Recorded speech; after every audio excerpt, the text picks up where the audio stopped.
Siapa yang tertidur, tak kalau wajan 2 lem punya gua, waktu zuhur masuk 2:30 jago jam hampir tertidur. Au nasya atau lupa, dia asyik mau tak jawab apa? Zuhur leh azan bertambah tapi itu kenapa? Dia asyik mau tak jawab.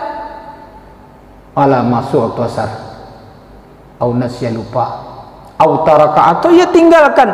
Fal yusalli iza zakaraha. Maka solatlah setelah itu kalau sudah ia ingat. Wah, itu dasar.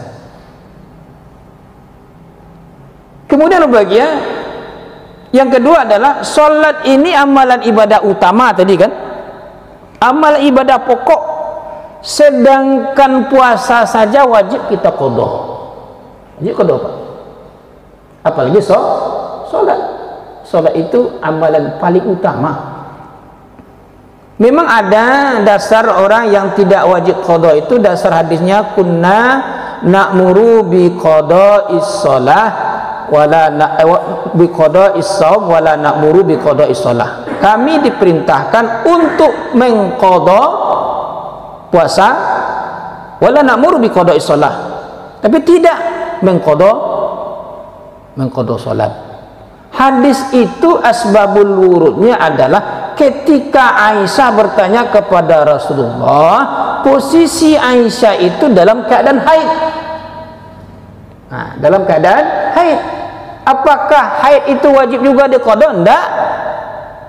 Dibantah oleh mayoritas ulama. Itu hadis itu keluar asbabul wurudnya, posisinya adalah ketika dalam keadaan haid. Haid itu tidak wajib. Tapi kalau sengaja wak tinggal wajib.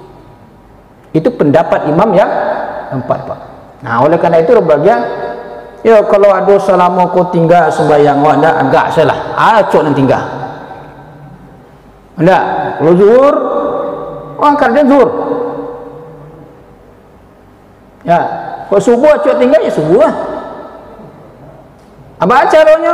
Caranya karajon nan wajib dulu. Niatnya Pak, adaan lillahi ta'ala ditukar jo qadaan lillahi ta'ala. Nah, Bapak Ibu kaum muslim bahagia, itu pendapat, walaupun kita tidak menafikan pendapat-pendapat yang lain yang tidak mewajibkan qada, tetapi saya lebih condong kepada pendapat mayoritas jumhur ulama itu, Pak. Wajib kita qada. Ini bukan pendapat saya, pendapat dari jumhur ulama. Nah, Bapak Ibu kaum muslimin bahagia, itu yang pertama, ya. Perbuatan yang harus kita segerakan, yang tidak boleh kita tunda-tunda dalam hidup. Ya. Kemudian yang kedua, perbuatan yang harus kita segerakan, yang tidak boleh kita tunda-tunda itu adalah membayar hutang. Membayar hutang. Ya. Sebagaimana hadis Nabi mengatakan, matli'ul ghaniyun zulmun, menunda-nunda hutang itu adalah suatu perbuatan kezaliman. Perbuatan kezaliman. Fa inna min khiyarin nas ahsanuhum qada'an, sebaik-baik manusia itu adalah orang yang mempercepat bayar hutang. Kemudian dalam hadis lain Nabi menegaskan wallazi nafsi biyadi, ya, demi Allah jiwa yang ada di tangannya, lau anna rajula qutila fi sabilillah, kalau seorang laki-laki ia terbunuh pada jalan Allah, meninggal, ya maksudnya summa uyya, kemudian dihidupkan oleh Allah kembali, summa qutila, kemudian terbunuh lagi dalam peperangan umpamanya, maratan 2 kali dia terbunuh, wa alaihi daina, dia punya hutang, mada khalal jannah, tidak akan masuk surga hatta yuqda anhu dainahu, sampai ia bayar hutang. Nah, jadi hutangku menjadi penghalang awak Pak Ibu berbahagia. Orang kan kini murah ni minjam Pak, timbang bayar ya ada murah nah minjam, tapi timbang bayar banyak alasannya tu. Kadang-kadang tak tahu dia bahasa Jawa lah hutang. Apa pernah itu Pak? Ada ibu berpinjaman, dijanjian tanggal sekian, dijanjian bulan sekian, lah tiba waktunya minta lo janji undur. Sudah tu Habis 7. Ala lama saya tu anda je tak kena salah pak. Seolah-olah tak ada hutang salah. Padahal hutang pun akan ditanya nanti. Akan menjadi masalah awak. Akan menjadi ya batu sandungan bagi kita berbahagia. Makanya kalau ada meninggal keluarga awak berbahagia almarhum almarhumah yang dikecil di ahli bait ini. Apa? Pertama minta maaf dah. Yang kedua, ku ada hutang piutang ameh nambah bingkah kan gitu ya Pak. Hubungi kami ahli waris atau ahli bait. Apa itu? Oleh kerana itu berbahagia. Bukan tak boleh awak hutang ya Bu, boleh awak hutang. Tapi sesuai dengan kemampuan awak. Jangan hutang jutaan miliar siapa kamu bayar kau. Kalau ada anak kamu bayar dia aku tak bah meninggal dalam keadaan meninggalkan hutang.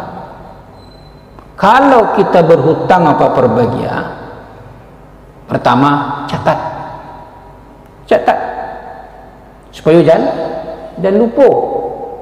Kemudian bayar, cepat bayar hutang itu. Dan ketika kita catat, kita ingatkan mungkin kepada keluarga kita, anak kita hutang supaya dia tahu nanti Pak, dia tahu nanti Bu. Nah, kalau kita tidak katakan, kalau kita tidak sampaikan kepada ahli bait, kepada keluarga kita, ini menjadi masalah kita. Ma dakhala jannah, tidak akan masuk surga kata Rasulullah. Hatta yuqda'an daina, sampai ia bayar hutangnya itu. Ini baru hutang Pak. Ibu, ini baru hutang. Kalau seandainya hak orang wak makan Pak. Bu, kalau seandainya hak orang wak makan, itu lebih bayu lagi.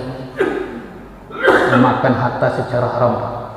Wak mengalih 1 kilo 9 on. 9 on berarti 1 on hak orang kita ambil. Coba bayangkan hari itu kita jual beli 50 orang, kita jual beli berarti 50 on hak orang kita makan, kita ambil. Tidak diterima oleh Tuhan. Ya, kullu nabati minal lahmil haram fannari auladiyah. Sesuatu yang tumbuh dari yang haram, neraka tentangannya. Jadi supaya berhasil Pak, jadi baik. Makanya Pak tak boleh mengicu. Wailul lil mutaffifin, celaka bagi orang-orang yang curang.